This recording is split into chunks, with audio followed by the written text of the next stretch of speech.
I am Voch Lombardi, Ambar Garcia's favorite draft analyst. You can meet me over at the Voch Lombardi YouTube channel. We've gotten a hold of some NFL film over there, man. So I'll be breaking down all types of film, college rookies, college prospects going into the draft, NFL rookies, anything you want to do that's film breakdown related. I bring you the real. I don't give you what the TV give you. I don't give you narrative based analysis. We give you the real, and I put it on paper. I prove it to you. I show the work like math class. That's what I'm talking about, boy. That's what I'm talking about, boy. Let boy land the thunder down. Hey, Joe, let them know where you at, man. Yeah, you can find me here on YouTube. Obviously, is where I do most of my work nowadays. I do have a blog at cowboysblog.net as well. But on YouTube, just Cowboys Blog, and then Cowboys Blog Net on Instagram and on Twitter.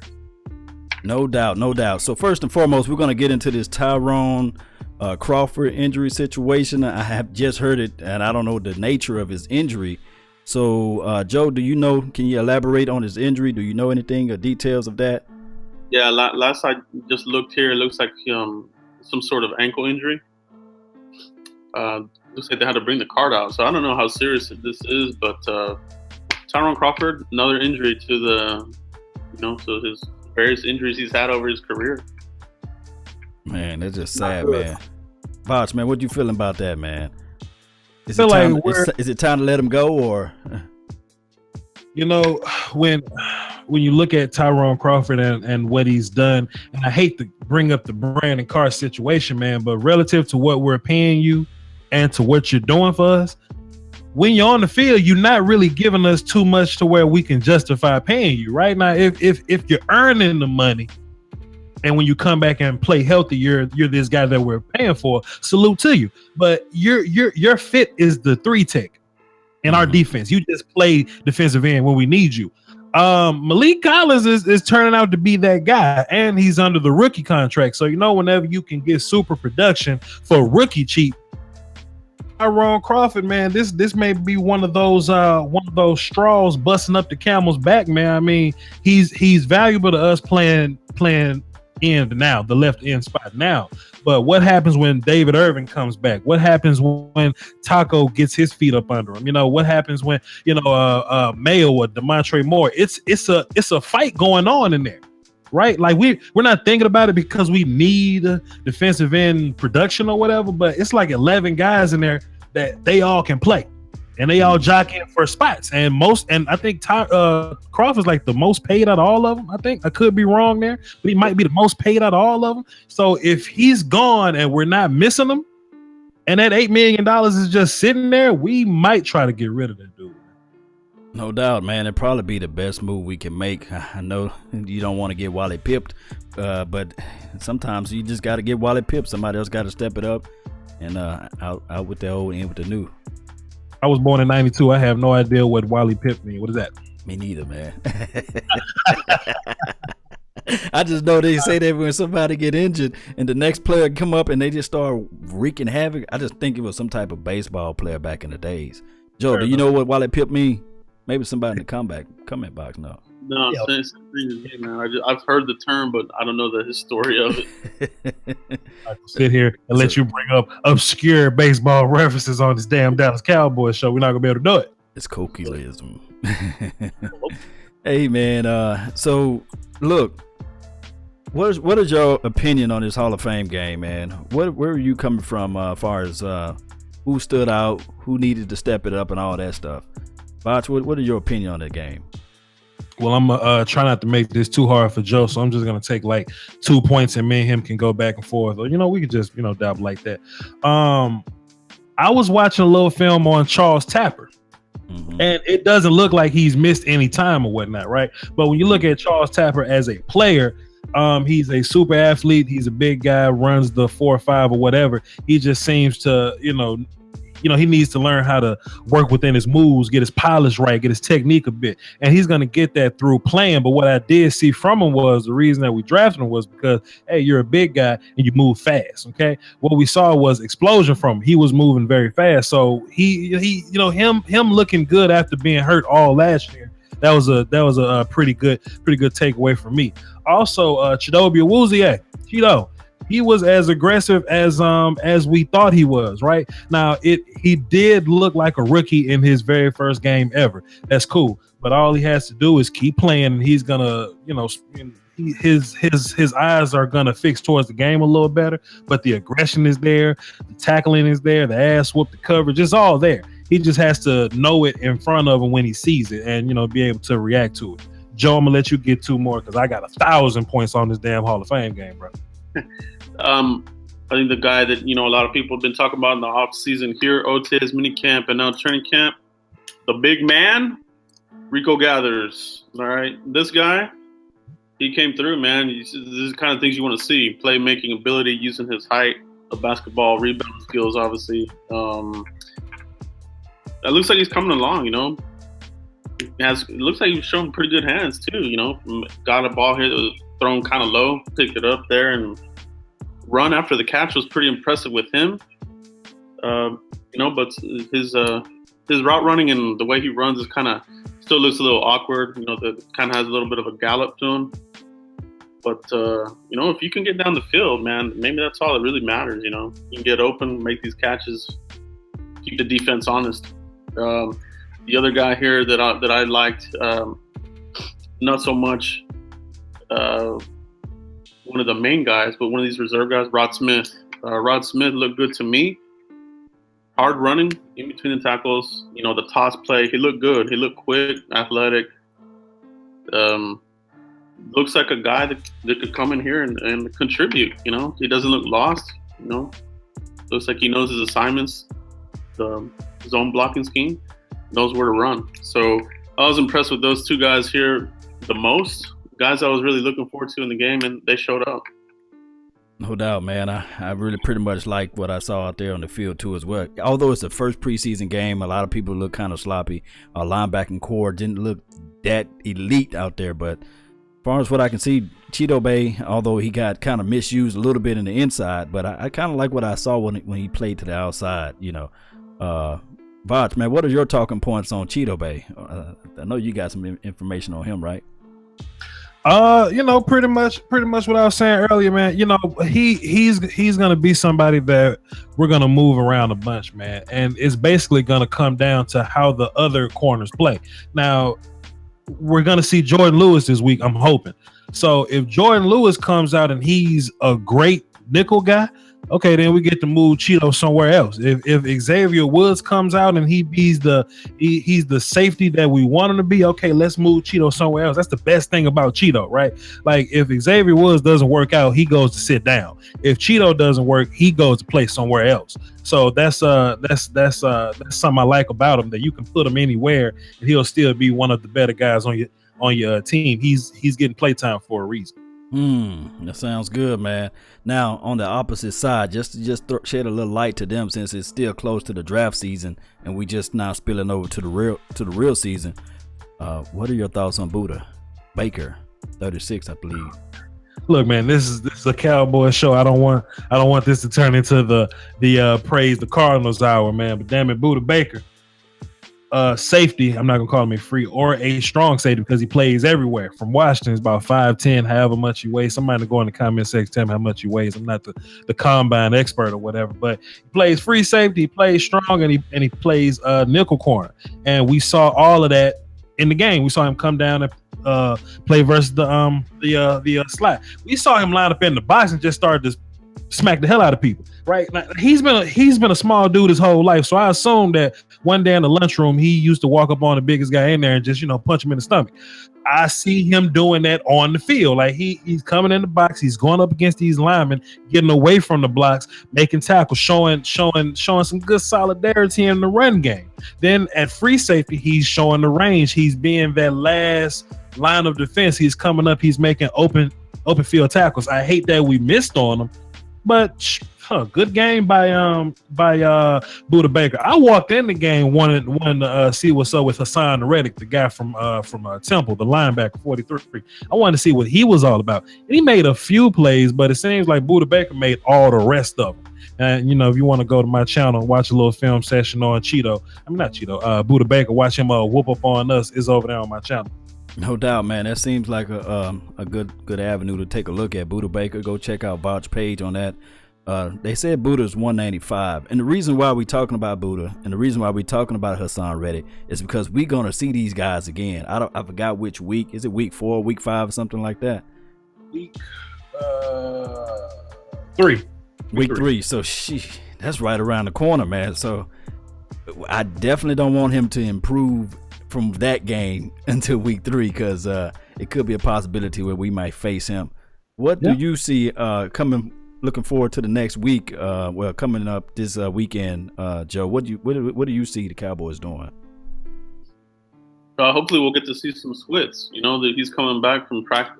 They're bringing him back from injury, so that return game needs some juice, man. They didn't look good.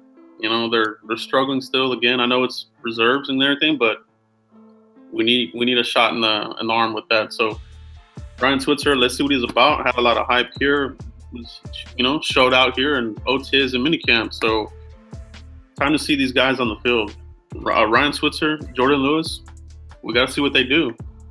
That's what I'm looking forward to from him. I want to see another consistent game from Bryce Butler. Show me you can be consistent. You know, that's one of his issues has been consistency. Tends to disappear sometimes, but I like his size, man. Kellen Moore, another guy. Something we learned about Bryce Butler real fast is that we know he can beat man coverage. Now, this is the Hall of Fame game, and they're not going to show you any kind of funky looks or nothing like that. So it's basically man, cover 1, cover 2, whatever. And it looks like Bryce Butler is cool going to go catch the deep ball. That's going to be one of those little moves that we're going to have in our little side pocket there. Tony Romo, he had a good little decent rapport where he could just hit guys down the field. May not, with Terrence Williams, right? Terrence Williams may not be the biggest threat that Tony had, but if you weren't careful, he'll walk away with a 2 touchdown game and you weren't ready for it. Bryce Butler seems like he could, give you that. He's active. Yes, man. No doubt, man. Hey, I just can't wait to see that out there, especially a week coming in week to week. But you got anybody on the phone lines? What's up with that, man? Everybody don't want to call in today? Number is 515-739-1285. Access code 309-104 is on your screen and it should be in your description box. Yo, Joe and Law, what y'all think about the boy Lael Collins, man? And the left guard spot. I think Lael solidified his right tackle situation, but what y'all think about the left guard battle between Bell and the kid that gets hurt and the Cooper kid? What y'all think gonna formulate with that? I think that the Bell is going to be the more formidable guy to fit in that role, because he started for 7 to 8 games with the Carolina Panthers. He was serviceable enough. That's what we need. We need somebody serviceable. I want to see more out of number 64. Maybe we can see something this weekend. What do you think, Joe? Man, I'll be straight up, man. I think this position is going to be – I think this is a Band-Aid year for this position. We're trying to figure out Cooper and Bell. I mean, they are what they are. They're Band-Aids. I mean, we're just going to have to hope that one of these guys can hold their own. But, I think Cooper looked okay in the other game here. Byron Bell. He's not going to be a Ron Leary, those kind of guys. So there's going to be some drop-off there. How are these guys going to hold up against, these big guys like the Giants? That's going to be the big test here. They come out here looking bad. It's going to be kind of scary. I'm really not worried about the Giants at all. I think that they're not going to be able to push the ball, even though they got threats on the outside. You got to protect Eli, and Eli is going to do Eli type of things. That's what I'm thinking. What do you think? Eli is going to throw the ball to us, and we got a caller here. Let me make sure my volume's good. Let me clear my throat. Ready for the intro here. And 770, who this? Hi. Hey.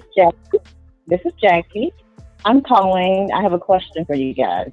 What's up, if Tyrone Crawford is down, who will we put in to replace him if this injury is really bad? All right, man. Thank you so much, Miss Jackie. I like how you came on the phone there, cowboy up. Fellas, what do we do when Tyrone Crawford lays down and goes ouch? What exactly who do we plug in that spot? That's a good question. We're very thin as far as playing that particular technique. I think you probably do a reach and go out there to the veteran land and sign a Mario Williams per se, and see if he can add him into the mix to see if he can flex things out to help this team with some veteran help. You know, just watching the film from the Hall of Fame game, what I saw was the kid from LSU, Lewis Neal, I think it was his name.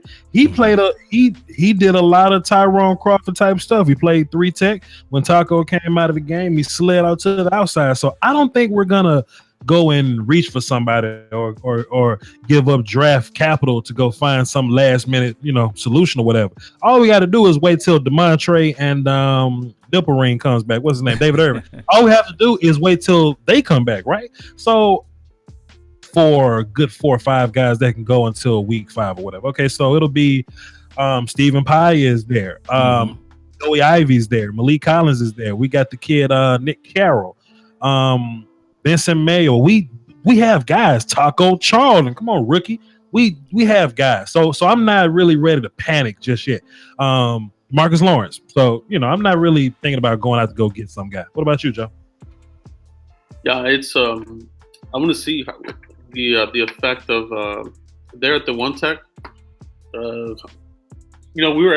did a really good job stuffing the run last year, and I think they did okay in this game here, but. Yeah, we're gonna be looking for sacks, man. We're gonna be chasing sacks again. Ben Samoa, hopefully he can duplicate what he did last season. Get a couple more here, maybe some more. Malik Collins, we're hoping that he can have another good season as well from the middle. So, we have guys here. I don't think there's panic mode either, but we can't sustain more injuries. We get some more guys out of here, then we are gonna be in trouble. So, let's cross our fingers. Hey, I don't have the run sheet as far as who's injured or not, but I do know Benson Mayo got a bad knee, right? And my boy Tapper got a back or hip flex or something like that. Collins is working out something with his hips too as well as far as the injury. And who else we thin at? Somebody else got something going on. These little small nagging injuries can equate to something big. And then of course we got the suspensions too as well. So those are a lot of little conundrum. That's a conundrum out there for us as far as having somebody that's healthy. Can they stay on the field?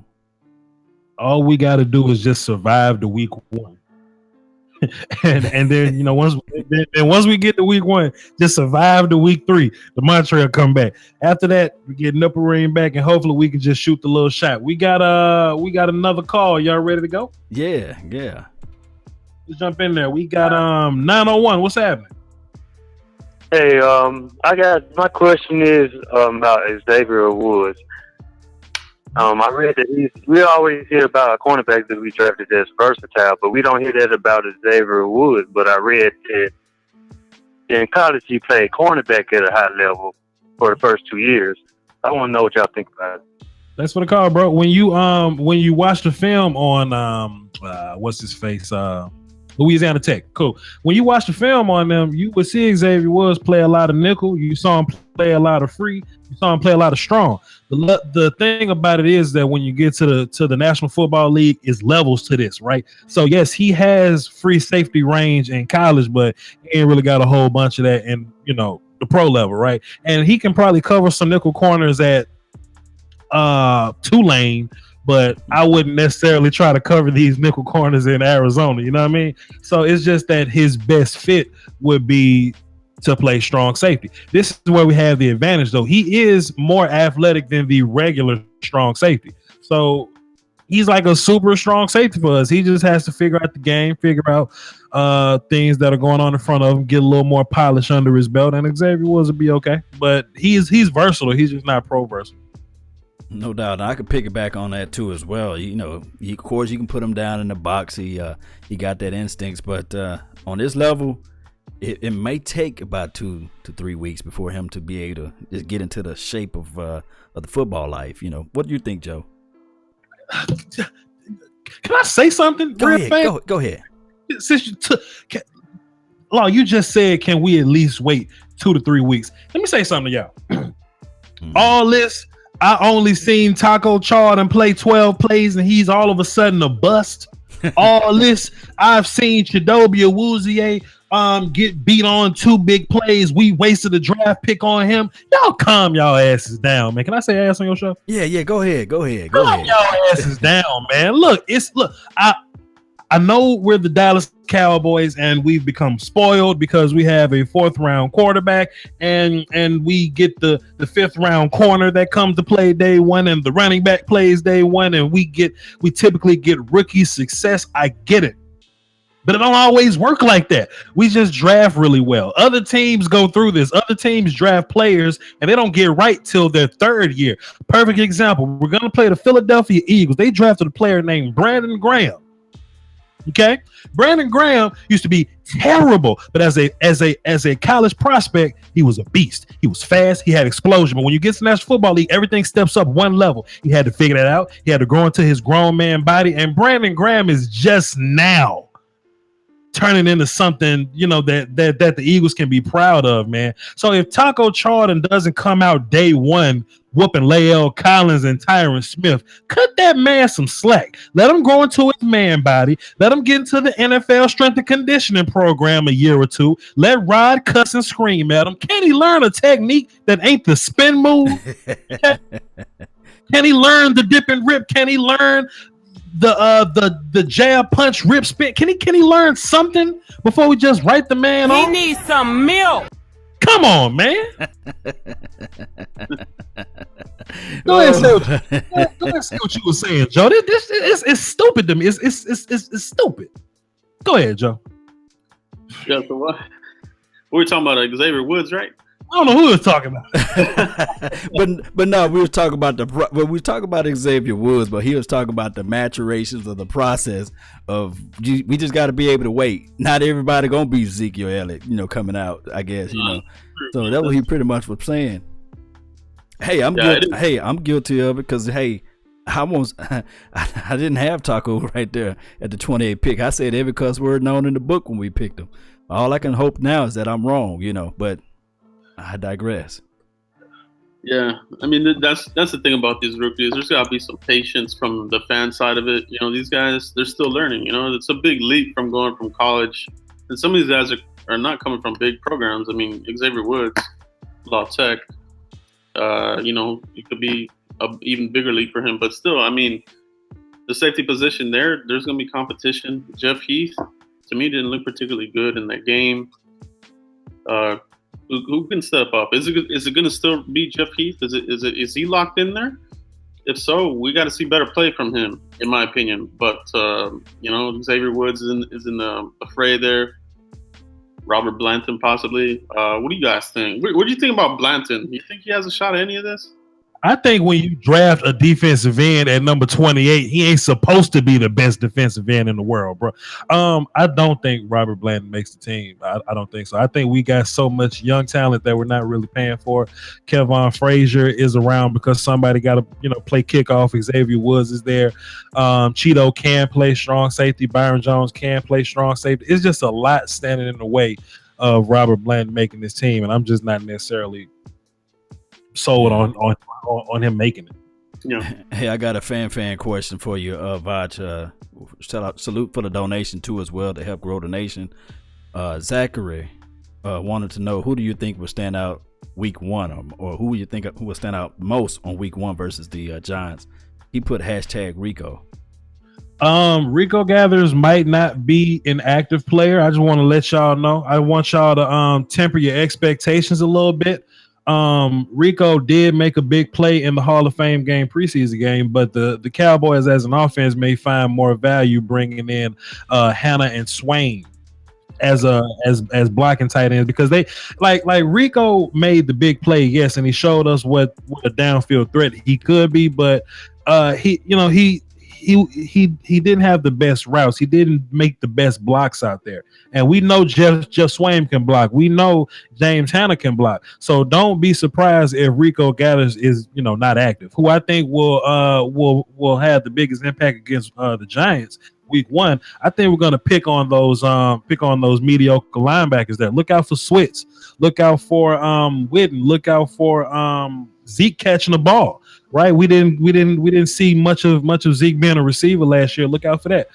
Cole Beasley, guys like that. And we'll see how the rest of the game plays, but I think we're gonna mismatch those linebackers pretty well. No doubt, man. I really see that we're gonna attack the middle of the field with and then also the slants and the curls and stuff like that.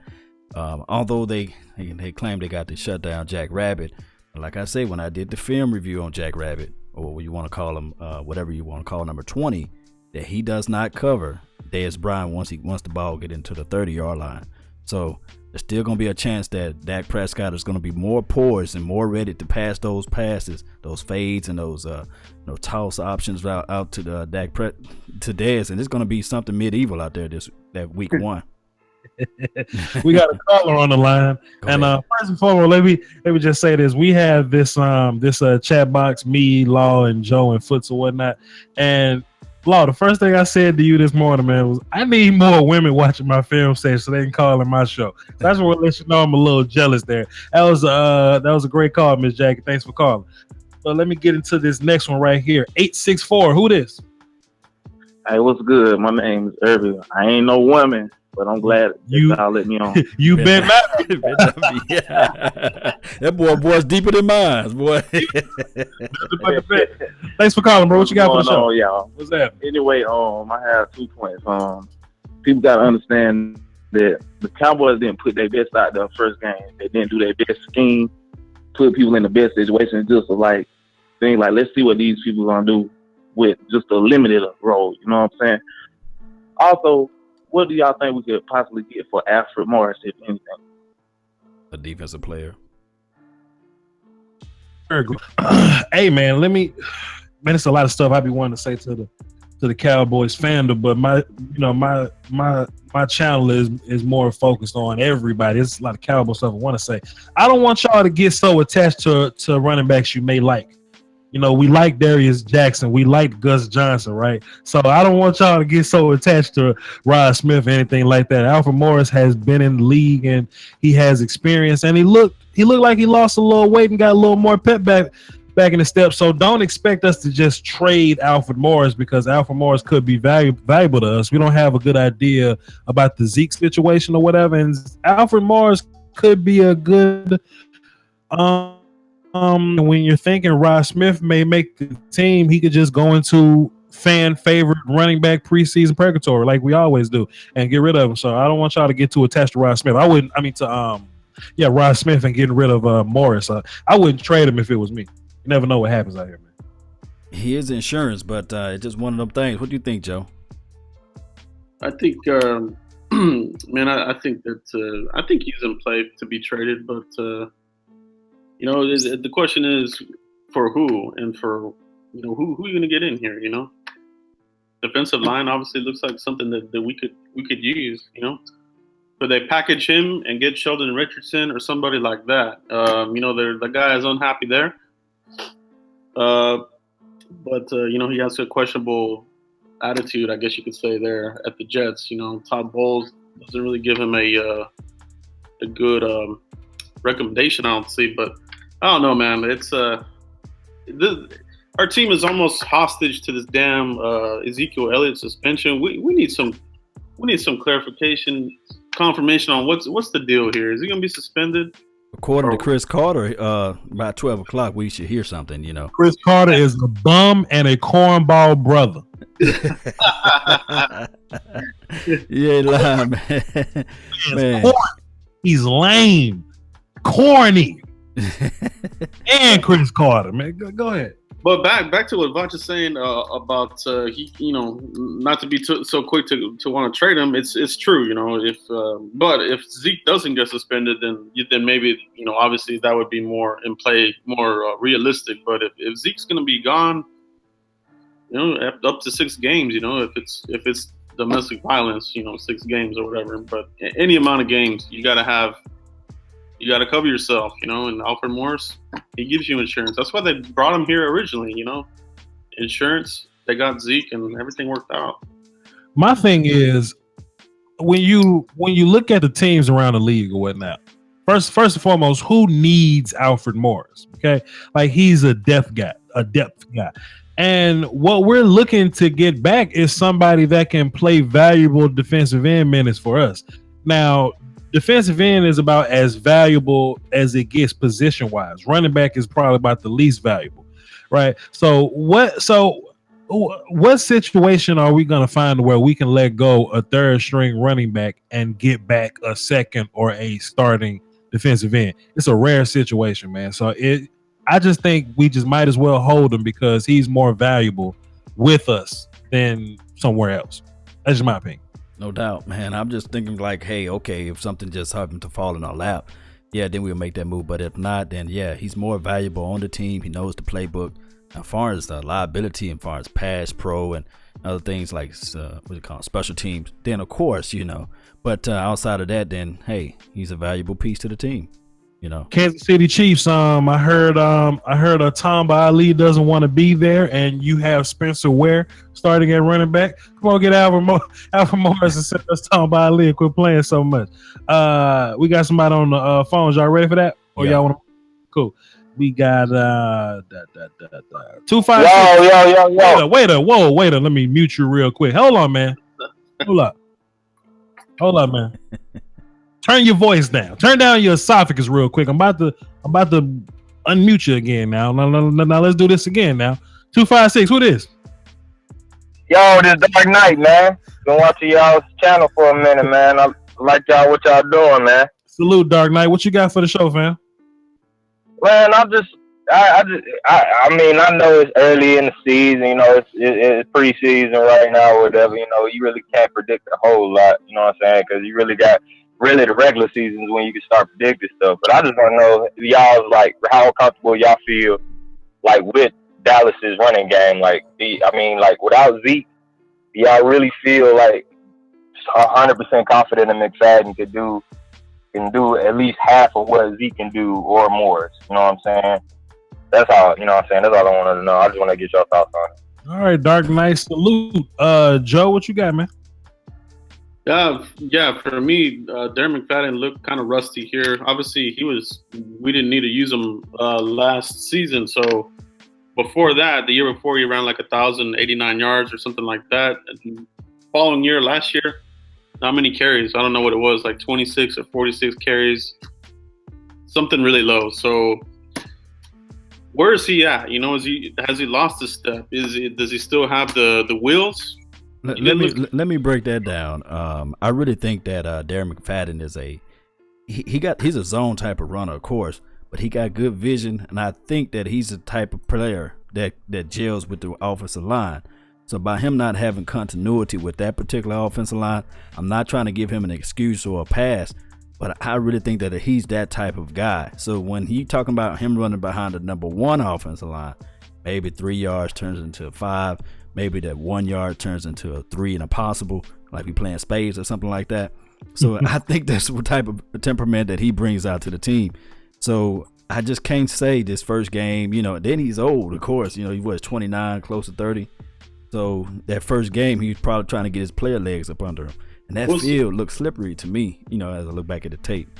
I think the starters are going to get, they're going to play here the first series. Garrett said all four, or who was it? Wade Wilson said all 4 quarterbacks are going to play. So you gotta imagine that all the offensive linemen are going to play. I want to see McFadden here behind that number one, like you said, Law. So if he still doesn't look as good behind that, it's going to raise some red flags or questions. It's still real early, but Yeah, still soon. Then you got the Hillman of the world. Then you got Rod Smith behind that number one. So we'll see. I don't have any, I don't say, well, I think we'll still cause a threat to the Giants. I know we got some Giants fans in the house right now, Cruzon 26, but you know what I'm saying? If he can listen to me, you guys are still in trouble because you still got the number one offensive line. You still had Darren McFadden to run 1,000 yards before. And then if I'm not mistaken, he ate them up when they had Matt Castle out there. It's just that we just didn't win the game. But was it 2015? Yeah.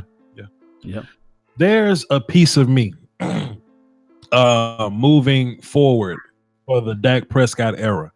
There's a part of me that wants to see what can he do without Zeke. I feel like he's going to be our franchise quarterback, so that's about a good 15 to 16 years. I think Zeke won't be on this team after 7 or so. I think Zeke is going to get his 5th-year option. He's going to get that cold ass franchise tag, and we're going to move on to a new running back. I want to see what my franchise quarterback will be able to do. Now, I think it's going to come down to quality carries, right? If Zeke won't play the first 2 games, it's fine. We don't need to have a good run game. Dak can get some runs. McFadden can get some runs. Morris, Hillman, it doesn't all have to be one guy. That's what's so good about Zeke. When it's Zeke, it can just be one guy. But you can supplement your run game and your quarterback and switch, doing a little jet sweep deal or whatever. So we may not get 130 yards with one guy, but as a team, as long as we can run the ball effectively to put us in favorable passing position to gain your respect, so you won't just stack the box with 8 or so people on us. I think as long as Dak Prescott can make the proper throws and we can have effective runs, I think we'll be fine, and we won't necessarily die without Zeke. Zeke is amazing. Don't get me wrong, but we won't die without him. Let me raise a question to both of you guys. Think about this. Dak Prescott was already labeled amazing before we had Zeke out there running the ball. Now, I do only know that it was on the preseason, but last year against the LA Rams and then against the other team, I guess it was Miami, people were saying, man, this guy is just amazing. He's able to read. He's taking his time reading the defense, passing the ball, making moves, doing things that we haven't seen out of a quarterback in a long time. So I really think that Dak Prescott, he's going to be cool. He's going to be calm. He's going to be collected. He's going to be all right. From a coach's standpoint, right? Okay, let's just look at your options. Okay, you could try to, okay, let's just say we're gonna take out Dak and let Darren McFadden beat us. Okay, so you're only gonna have a 6-man box or whatever. We still have the best offensive line in the league. Okay, and as long as we can get 5-on-5 and just let the last guy be the read guy or whatever, and we just run our little zone situation, I trust my 5 against any other 5 in the league. Okay, so that's one thing. And if you want to stack the box to take Darren McFadden away or whatever run game we want to do, it's Dak Prescott versus cover 1 versus cover 0, 1-on-1 across the board. Swit's about to eat. Beasley's about to eat. Witten's about to eat. Dez is about to eat. Okay, so we don't live and die by Zeke. It's just that how our offense is set up, they all work, with each other. The run game works with the pass game. We all, receivers, running backs, line or whatever. We all work as this big triangle or whatever, right? And if we missing one piece, we may not be phenomenal, but we'll still be damn good. It's just that when Zeke is there, we're unstoppable, but we'll still be effective. Let's just not panic. No doubt. Joe, you got anything to elaborate on that? Yeah, I mean, it's you want to see Dak make the progression here to being. He is a really good pocket passer already, and he does have some wheels to him to keep the defense honest. So. If Zeke misses some time, they'll be creative here, but how much are they going to use Switz? Do they get him on the field? Does Witten come off the field when Switz is out there? Who's going to come off the field? But you got to see, man. You gotta see what these guys are going to come up with. This isn't something that they're not going to be prepared for. This is, they know this is a possibility, so they already have a lot of this planned out already as far as what the game plan might possibly be. So, I don't think it'll be full-blown panic mode. Obviously, you want to have Zeke there, but I think we'll be okay. No doubt, man. I really think so too as well. Any more callers on the line, Voch? No, sir. Y'all get on the phone lines, man. We got 20 more minutes in the show. I want y'all to call in, get something off your chest. If you got a position battle concern, if you got a question going into the season, tell me what pissed you off about the Hall of Fame game. What gave you optimism? What make you think we're gonna win the Super Bowl? Whatever you want to call it about, we here. 515-739-1285. Access code 309-105. I think Law Nation has it in the situation box or whatever in the on the screen for y'all. So hey man, call in. We would love to hear what you got to say. Yeah, it's on the top of the chat box there. So you guys hit the number up. We love to hear your opinions, your thoughts, your reasonings of why this team going to the Super Bowl. That's what I'm talking about. I like to hear that type of stuff. How long y'all think it'll be before, like preseason wise, right? How long you think it'll be before we can properly supplement Jalen into the defense, like fully? Like what? Okay, let me fix that question. At what point do we go, okay, Jalen, get in the game for 4 plays and we'll pull you? Then at one point do we go, okay, Jalen, here's 15 plays and we pull you? Then when do we fully let go of Jalen Smith? I say dress rehearsal. Week 4 preseason. Yeah, you got to see what he can do out there on the field. I really think that I think that he can bring in that extra element in the middle of the field, flying out to the ball, playing that mic. Now, I don't know how much Hitch is going to say, hey, I'm just going to lay down and let you do this, but it's going to be a hell of a battle to see that type of transgression going between him and Hitchens, you know. So that's what I really want to know. Can he take a hit, or can he lay the hit and get back up and play at least 60 snaps? That's what I want to see. I think this week versus the Rams is the perfect time to plug Jalen in for 4 plays, just for a little bit, just for a small sample, just to see what he can do. Stephen Jones had an interview. To him, and apparently Jalen jumped into some goal line defense. Now, goal line defense is about as dangerous as it gets for somebody with a knee injury, right? And he went in and he produced. He came out unscathed.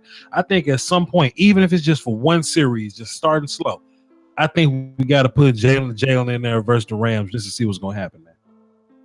What do you think, Joe? Yeah, I want to see him. I want to see him on the field, but for a few plays, you know, obviously it would be a few plays like Voch said. Give me 4 plays, I'll take that. Just get his feet wet, get his beak wet. We got to, and that's perfect, man. Bring him along slowly. I think that's what the plan is. Bring him along slowly. They're not just gonna dump him out there and play, a full half or a full quarter or nothing like that. I think that's later. That's the plan here. You know, keep giving him more and more to do. He's stepped up, man. He's done everything the Cowboys have asked him to do, and he's done it well. So there's nothing to say that he can't do what they're going to ask him to do here in the preseason. I tell you what, the sooner he hits the field, the sooner we get to do them videos and get them views, man. We got 2 callers. Let's see what this is talking about. 751. Who this? It's Jack. What's happening, Jack? What you got for the show? Nothing. I was wondering, like, who do you think is going to win the Week 1 game? Are you a Cowboys fan, Jack? You don't sound like a Cowboys fan. You sound really calm and composed there. Cowboys fans are usually mean and loud and aggressive. How old are you, Jack? I'm a Cowboys fan. I'm 16. That's what it is. Okay, cool. All right, okay, cool. Appreciate it, Jack. Thanks for calling. You know, something was off about Jack. Cool. Jack says, who's gonna win the game? I say the Cowboys win. You know, of course they're gonna say, "Well, he's a homer," you know. But I'm saying that we're gonna win 31 to 31-16. Cowboys. Cowboys are gonna. I'm already putting the score out there. Ain't that something? I'm crazy, man. I'm putting the score out there. What you guys got? 31-16. It's Cooper Rush versus Sean Mannion. I hope it's gonna be 0-0.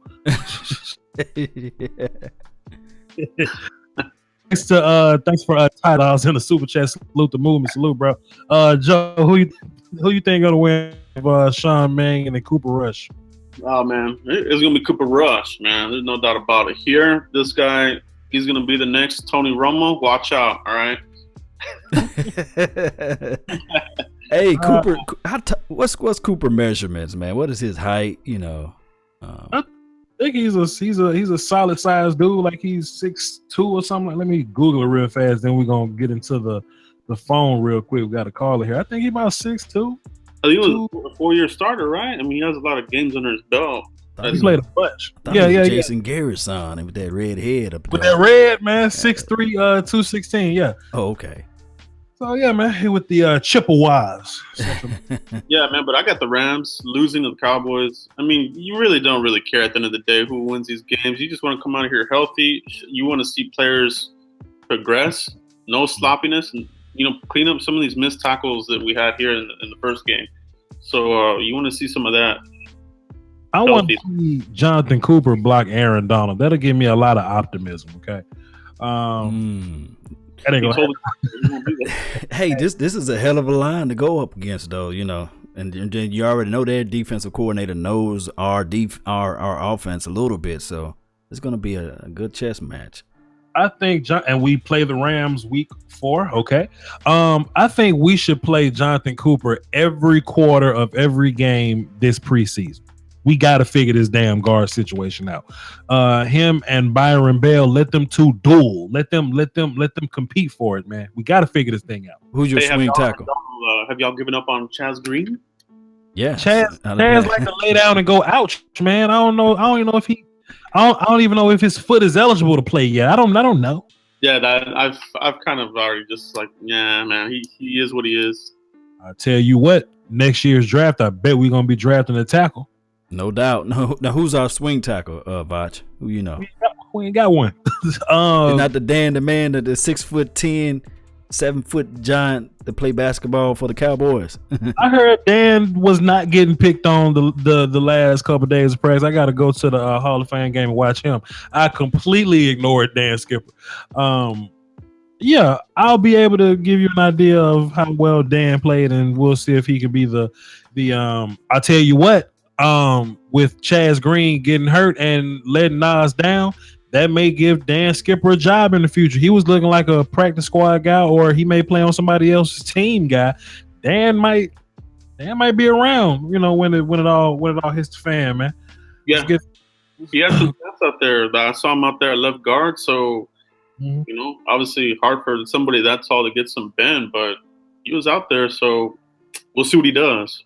Skipper will not play guard in real life, man. He's way too big. That was just too tall. Jones too tall, man. No, I know he won't play guard, but they're giving him snaps, so he's getting more time here against NFL talent. So I mean, that's good for him.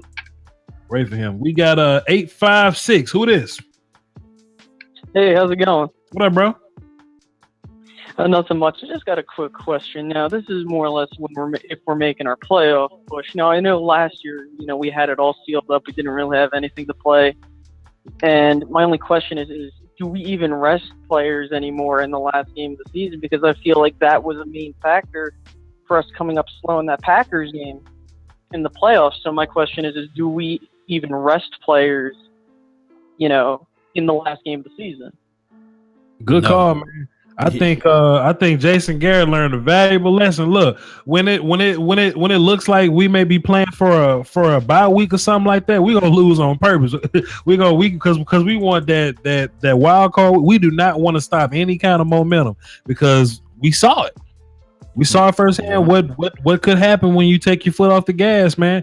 And look, we weren't just playing like that 1 week. Like we had the first round bye off, we played terribly and versus Philly, and then we didn't even play all our guys in Detroit. So it was a while that we just didn't get meaningful full speed snaps in, man. I think we learned a valuable lesson, man. Jimmy Johnson, his philosophy was we're gonna whoop people every single game, and if something happens, something just happened. Bill Parcells, he played by that same philosophy or whatever. I think Jason Garrett has learned a valuable lesson, and I think we're gonna be playing everybody, every snap, every play.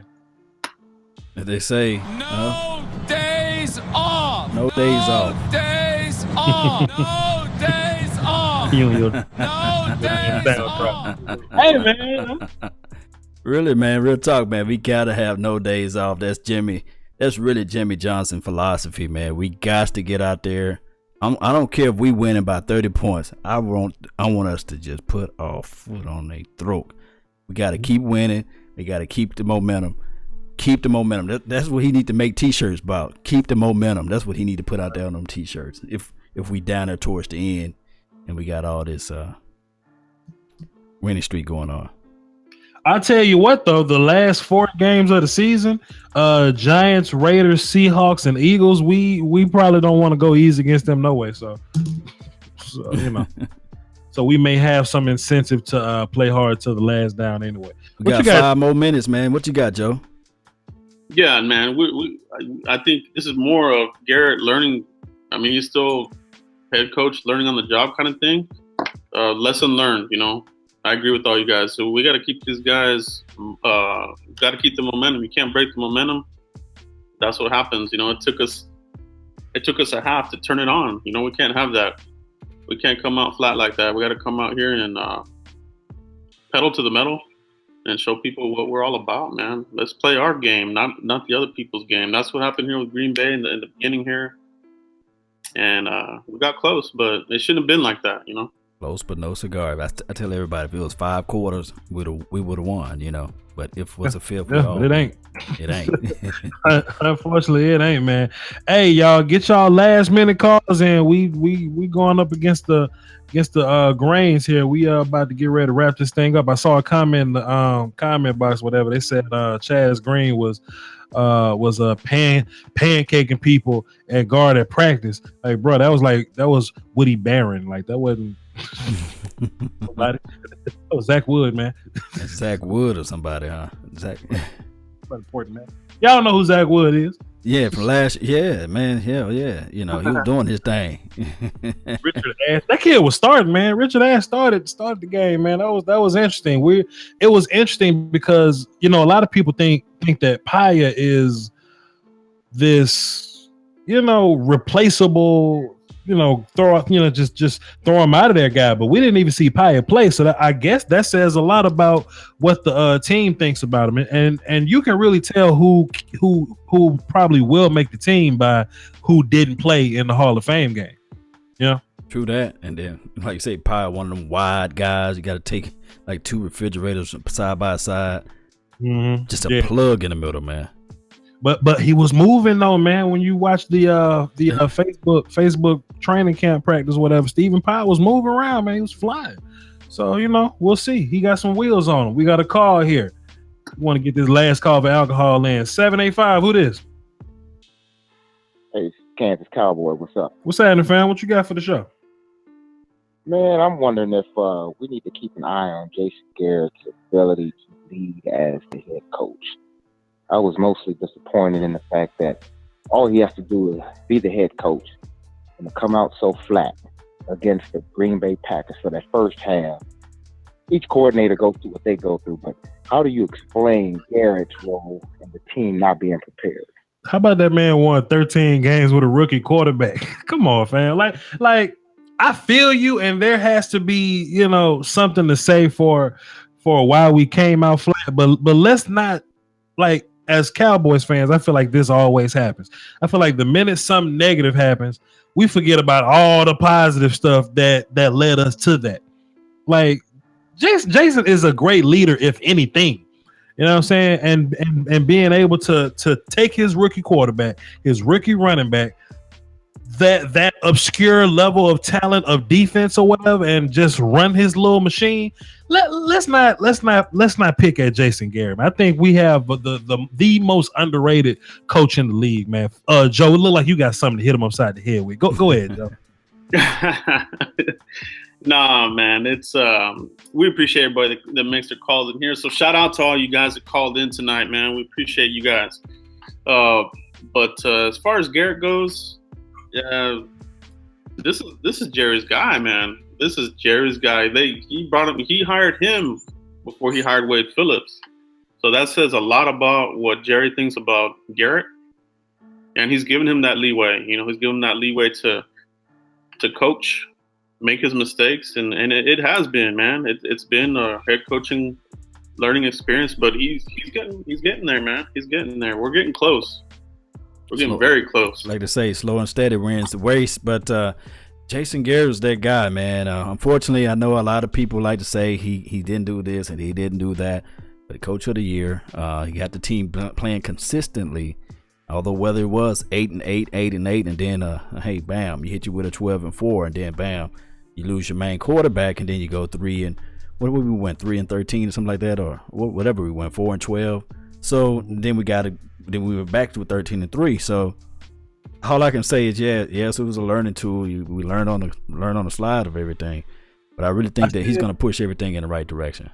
I said this the last show we had, man. In the 2015 season, when Tony went down and Dez Bryant got hurt, it's easy to quit on a head coach, man. As Cowboys fans, I saw Wade Phillips get quit on. Okay, and those guys did not quit on Jason Garrett. They played hard every single snap, and they were within one possession every single game in 2015. They was in a playoff hunt till week 16. So right. The damn division was so bad. They was in the playoff hunt till week 16 with 4 wins, but they kept playing hard for Jason, man. With nothing. With no superstars on that team. Greg Hardy causing distractions. Tony Romo laying down saying ouch. Dez Bryant foot was broke, and we kept it together. Damn it, they was making fun of us for signing Darren McFadden because Darren McFadden hadn't done nothing in a decade, and Jason Garrett led his men, and we were sorry that year. But what you want to do with no franchise quarterback, running back, or receiver and mediocre defense? What you want from us? That we finally get a rookie with some promise at quarterback. We go 13 wins, man. No I know doubt. I just tossed my sticky notes, man, but come on, y'all. Hey, but now I'm not gonna. Hey, good call, still caller. It was still a good call. Great like call. your opinion, man. Great call, man. I like that stuff. But that's been our time, man. Joe, where they can find you at again? You can look me up here on YouTube, Cowboys Blog. Just do a search here. One of the first one to come up for you guys. Instagram and Twitter, it's just Cowboys Blog Net. Follow me on there, and I'll follow you back. I talk to all you guys here. Shoot me up a DM, whatever. We'll talk about the game. Hit me up. No doubt. And Voch, man, where they can find you at, and where they can support your products and your material. I think you got a Patreon and stuff like that. Where they can go to find all that stuff at? Everything is all one name, Voch Lombardi, VOCHLOMBARDI. So if you want to go get you a shirt, go to spreadshirt.com, Voch Lombardi. You want to put a little dollar in the Patreon, less than a bag of almond M&Ms. Okay, if you want to put $1 in the Patreon, Voch Lombardi. You want to find me on Facebook, Snapchat, Twitter, Facebook, YouTube, Voch Lombardi, especially YouTube. Go through there, watch some film, learn some football, hit that subscribe button, Voch Lombardi. I know I did a lot of yelling on your show, Law. I'm not mean. I just get really passionate about Cowboys football. We don't need no fences here at Camp A because we got the gun line, you know? The gun line, boss. What you know about that? Hey, man, I like that, man. Like that tenacity, man. You guys know where I'm at. Please hit the bell button to and also hit the subscribe button to get more content to the channel. I appreciate you guys. And remember, you listening to nothing but the best. Salute. We out. Peace. All right.